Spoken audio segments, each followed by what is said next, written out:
Hey, this is Megan and Stacy. And we're here with our third What We're Cooking and Eating Now bonus episode. Instead of doing these once a season, which is what we were doing before as a regular episode, we're going to share 2 short episodes every month in addition to our regular weekly episodes. And in these little bonus nugget episodes, we're going to give you real-time rundown of what we're cooking for our families, like right now this week. In each of these episodes, we'll walk you all the way through one recipe and then list 5 others. All in, you'll get 6 easy weeknight dinner ideas that we've tested and our family has taste tested. You can use our ideas as inspiration, or you can literally turn them into your meal plan for next week. How awesome is that? What? We'll be sharing links for all the recipes mentioned in our free community, which you can join by going to didn'tijustfeedyou.com/community. All you have to do is enter your email, which we keep private, and look out for our post with the What We're Cooking and Eating Now details. All right, let's jump right in with you, Stacy. What have you cooked for your family this week? Okay, so I'm going to talk fast because we like to keep these to a total of 15 minutes.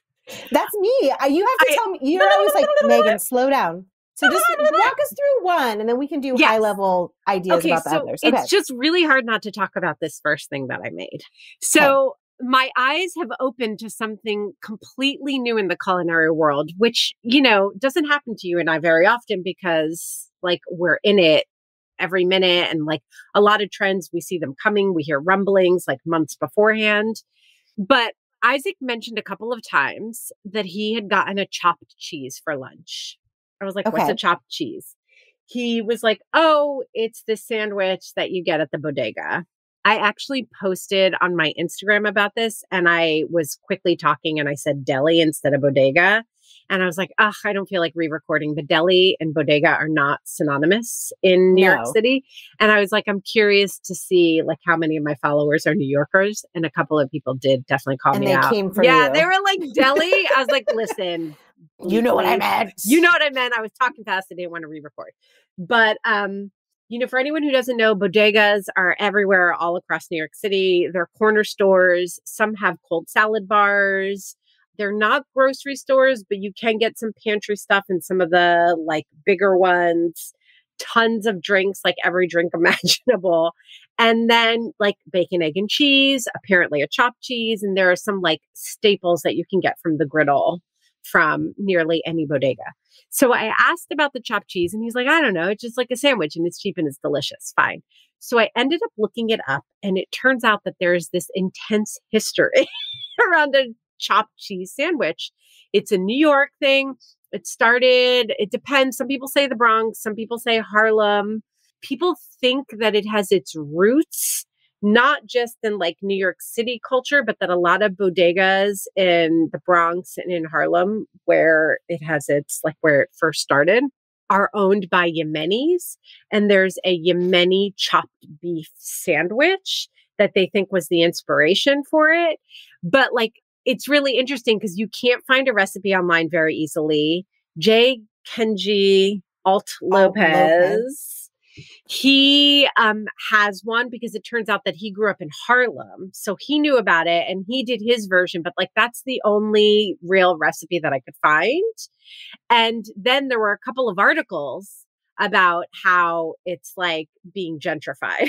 But basically like chopped cheese is food for certain neighborhoods. It was cheap. It was satisfying. It was delicious. And then like New York foodies and wealthier people kind of caught wind. And now it's becoming like a hipster food. And there's apparently some like fancy restaurant in Manhattan that was selling a chopped cheese for $18 and people are up in arms about it. I think because how much does one cost at a bodega? Oh, like nothing. $3? Like, not even. Okay. 2 something.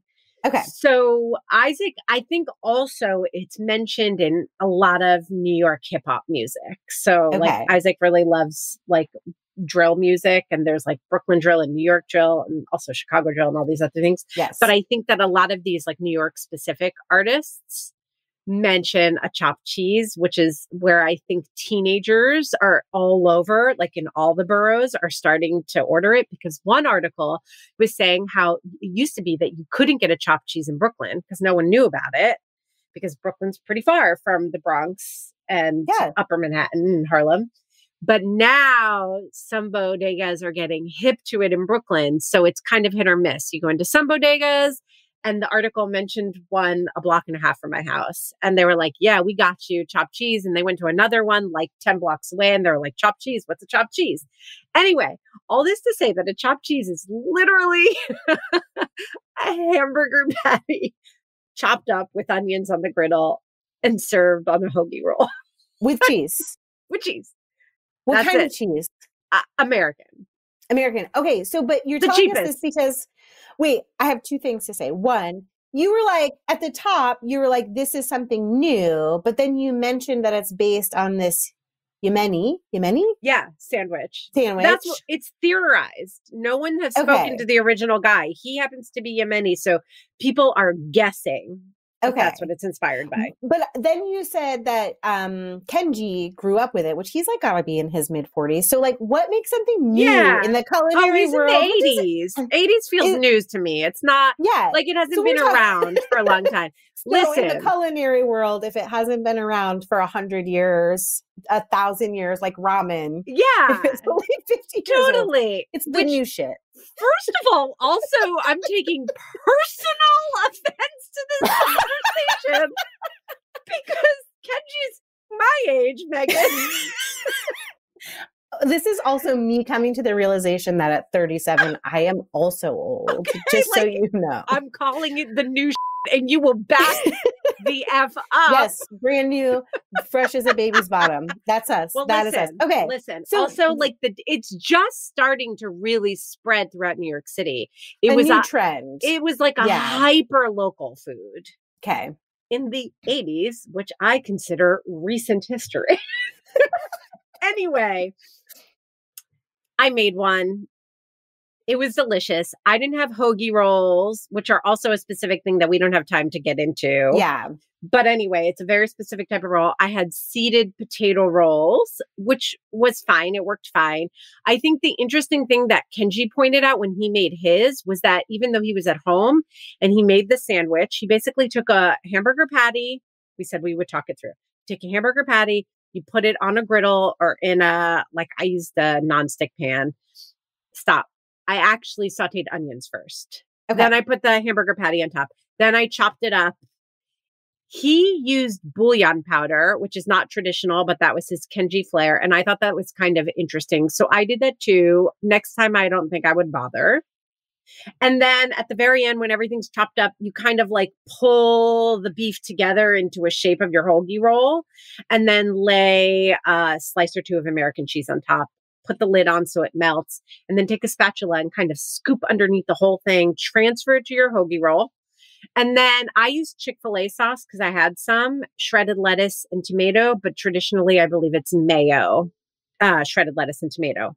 Close it up, eat it. That's it. Super simple, delicious. It's basically a chopped up hamburger. But Kenji pointed out that actually, if you wrap it in aluminum foil and let it sit for a minute, you get the real experience, because that's how you get your food from a bodega. If anyone's ever gotten a chopped cheese or a bacon, egg, and cheese, they wrap it in aluminum foil and then you go somewhere to eat it. Even if you're just walking from the bodega to the corner or a park bench or your car or whatever, or the subway. Because so yes, I have eaten on the subway. Exactly. It steams the bread and softens the bread. So that's the real if you're trying to recreate the experience. Isaac gave it a sideways thumbs, which in our house means it's good, but the original's better, because he said that my meat tasted like quality meat and that ruined the experience. That's a near exact quote. I'm not even mad at that review. I find it incredibly endearing. He also felt like, did the burger come already patty shaped? And I was like, no, I made my own patty shape. And he's like, nope, that's it. Yeah. Like, wrong. You did it wrong. So will you go have a chopped cheese at a bodega? Oh, totally. So that you can then do it again?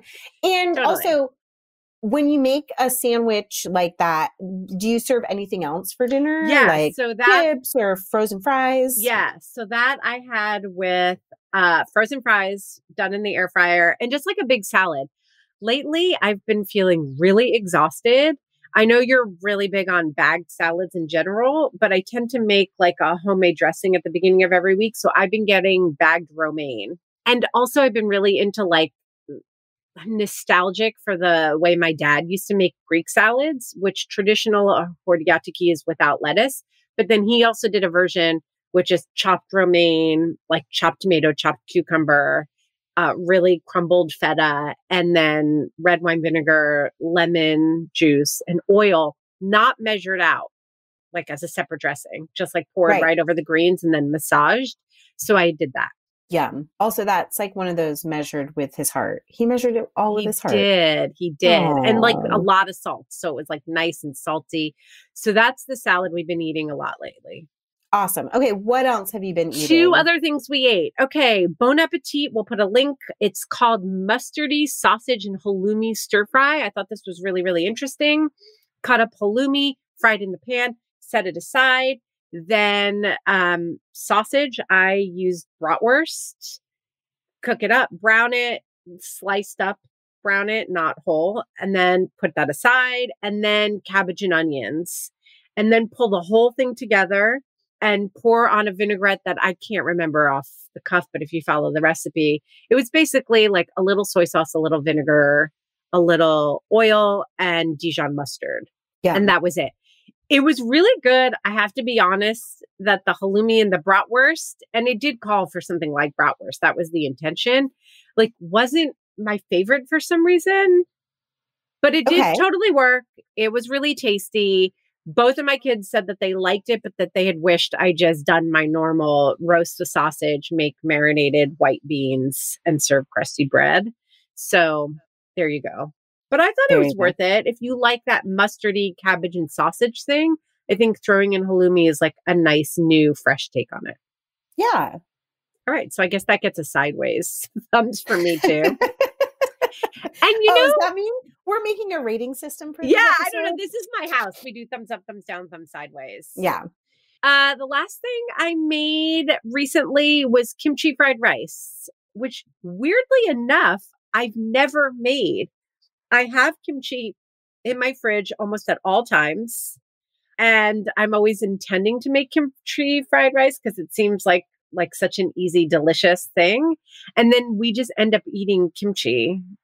Yeah. Or you make the rice into like the crispy sheet pan rice that we all love. Yeah. And sometimes I do that. So I actually followed the recipe in the New York Times and it was good, but it didn't call for garlic in the fried rice itself. And I was like, oh, that must make sense because the kimchi will take care of the flavor. And I really wish it was more garlicky. You don't scramble the egg into the fried rice. Instead, you make over easy eggs on the side and serve it on top, which was great. And I really liked it. Like the kids were really excited about it. It wasn't too spicy. So Oliver really liked it too. The one thing I want to add. So one of my favorite Instagram follows is Liz Slam. She's at the Subversive Table. And she recently just shared something that she puts on a lot of her different bowl meals, which are these stir-fried crispy seaweed with salt and sugar. She called them seaweed sprinkles. They're already cut up. I'm into that. Oh my God. It looks so good. Me up. They're already cut up. You just sprinkle it on top. It looks so good. It looks like it might have more flavor than just regular roasted seaweed or furikake, which is also made with regular roasted seaweed. So I'm super eager to try those. Yes. So the next time you make kimchi fried rice, that's going on top. Yep. You gotta find it, but that's what's going on top. When you find it, just go ahead and send me like 3. Yes, I will do that. And with both of those, what I like about both of those sausage, halloumi stir fry, and the kimchi fried rice, cabbage. Oh, both are cabbage because one's kimchi. Yeah. I used cabbage kimchi. Anyway, I felt like that's the vegetable. One bowl meal. We're done. Yes. I was going to say, that's one of those things I like about kimchi, or like if you do have quick pickles of any kind, like that's the flavor bomb. And it's also the veg. That's like, it. Win-win. Check. Check. I like it. Check. All right, Megan, tell us what you have been eating at home. Okay. I'm going to hop off your cabbage tray, or hop onto your cabbage train, sort of, because we had impromptu dinner guests on a weeknight, and one family is vegan and one family is gluten and dairy free. So I cooked like a big sheet pan of roasted Brussels sprouts. I used our trick that we've shared on Instagram. We can link to it in the community where you cut them into like coins instead of cutting them in half. So you get like really crispy. I did Brussels sprouts, a red onion, an apple, and just like tossed with olive oil, a little bit of Aleppo pepper. I roasted it and then finished it with the maple apple cider vinegar from Acid League. Nice. And then tossed that with the cascatelli bonza pasta, since the one family is gluten-free. And that was so good. I was one of those like, no recipe, there's nothing to link to. It's just kind of an idea. But one thing that I did that I liked was, instead of tossing the pasta back in the pot with the veggies and like some cooking water, I just did it right on the sheet tray to get all the little bits of the roasted vegetables off. And then I felt like then there was less scrubbing to do of the pasta pot too. That's genius. Okay. And then we have to talk about this, and it's going to push us over time, but we're going to do it because in our community, we did our live quarterly cocktail hour recently. And I was saying how I bought pineapples to do the recipe for the cocktail hour. And then I had all this pineapple left over, and it was like too much for us to eat just as snacks. And was it our listener, Rachel Hanna, who mentioned these skirt steak tacos with pineapple salsa from the book Food Between Friends, a cookbook that we've talked about on the show before? And I bought all the ingredients to make them because I was like, obviously I need to use up the pineapple. And then we ended up hanging out with friends. So I took all the ingredients over to their house and cooked in their kitchen. We didn't have the chipotle peppers that the recipe called for, but I thought it was really good. But you also made it recently and your family didn't love it as much. And so I want to talk about that because I like when we give like honest reviews of things. Yeah. I just thought there was something bitter. Okay. And because you use the marinade to marinate the meat and to toss with the salsa, that's part of why it's such a smart recipe, because you make one mix in the blender or food processor and then you use it in these two ways and you get like you flavor bomb both your salsa, your topping, and your main protein. But I think there was something bitter in that. Yeah. That then made the whole dish bitter. So I didn't exactly measure. I'm really good at estimating, but like maybe I used a tiny bit too much fish sauce and that lent a bitterness, or it could have been that my cilantro was bitter. Like the produce at the market was not great recently. Okay. So I don't know, like if there's a weird... I sometimes feel that way about cumin, especially when it gets like processed in the food processor or blender, or if it gets like overcooked in the pan, it can have like a very bitter flavor to it. Something. So it could have not been the recipe. It could have been me or something about the nature of the ingredients I was using. But also, like, I just want to share that because I feel like the thing about an easy recipe that everybody loves is that it should be easy. Like if you burn the steak, right? Like if you burn the steak a little bit because you're doing two things at once, like that's why you picked an easy recipe for that night anyway. Yeah. So, then it wasn't an easy recipe. Right. See, and I got to cook it like with our neighbor, and she's a great cook. And it was very like collaborative in that way, and like had someone else to taste test things. So also, it's just a different experience. Yeah, too. Totally. Also, I didn't grill it, and that could be part of it too. But it was in the pineapple salsa as well. So it was definitely something in that marinade dressing. Interesting. Okay. Well, maybe the rest of our community will also try it. Maybe it'll become like the crispy sheet pan rice, and we'll get some feedback and see if you have to make it again. It is really this summer. It is really easy. So I'd be curious if people want to give it a try. Like I'm in the minority so far on this recipe. And it's still, even with the bitterness, it wasn't bad. But I do have to say my kids also have a high tolerance for bitter. If you have a kid who's like, it could be a bomb. Yeah. Okay. Anyway. Fair warning. Fair warning. Okay. One last shout out. I have been under the weather recently. And I made a big pot of minestrone soup, which I don't have because I just riff on it every time I make it. But I think our soup episode is a really good starter if you're looking for ideas of how to do it. Like I always just start with a little olive oil in the pan and cook some onions, carrots, and celery, and then add homemade chicken broth. and tomato paste. And then I end up cooking like other veggies in the broth and adding canned tomatoes. And at the end, pasta. And I'm feeling very chuffed with myself because usually I cook the pasta like in a whole separate pot and it's like a whole thing. And this time I remembered to use my any day cookware to microwave cook just like a cup of penne pasta to throw in at the end.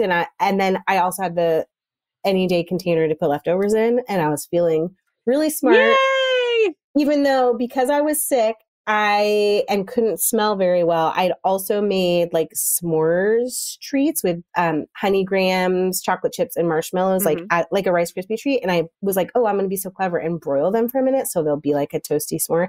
And I burned the out of that because I was like trying to multitask and also couldn't smell just one corner. I'll share the embarrassing picture. It's fine, but it made me like end up telling my kids about what sick days were like for me when I was a kid. And my mom always left us like, cause you know, she was a single mom. And so a lot of times if we were sick, we stayed at home sick by ourselves. And she always had like Progresso canned minestrone for us when we were, or canned soup in general when we were sick. And so that's like minestrone when I'm sick is a weird nostalgia thing for me. Do you put beans in your minestrone? I do. Kidney if beans? I have them, we rebranded them as garbanzo beans for Oliver, right? Yeah, we did. I did garbanzo beans this time. Sometimes I do white beans. Honestly, kind of like I've done black-eyed peas in the past. I honestly kind of use whatever's I think of it as being a red kidney bean kind of recipe. I think that's not inaccurate. Okay. I also, today when I was Googling how to pronounce minestrone, learned that sometimes it's made with rice instead of pasta. Oh. Yeah. And do you ever cook the pasta in the soup itself? Sometimes I do, but I always find that it like soaks up so much liquid and then it's not as much broth as I want it to be. Got it. I don't know. Do you find that? I don't cook soup that much, as you know, people can hear on the soup episode. But yes, I would add it to the soup at the end just to save. Also, not to be too precious, but I think the size of the pasta matters too. Like if you're using something small, then I think throw it right into the pot. That's what I do. I usually do. I like those little tiny tubes. Yes. They're like tiny. Dettatelli? Yes, is that what they're called? Something like that. Yes. Those are my favorite for minestrone.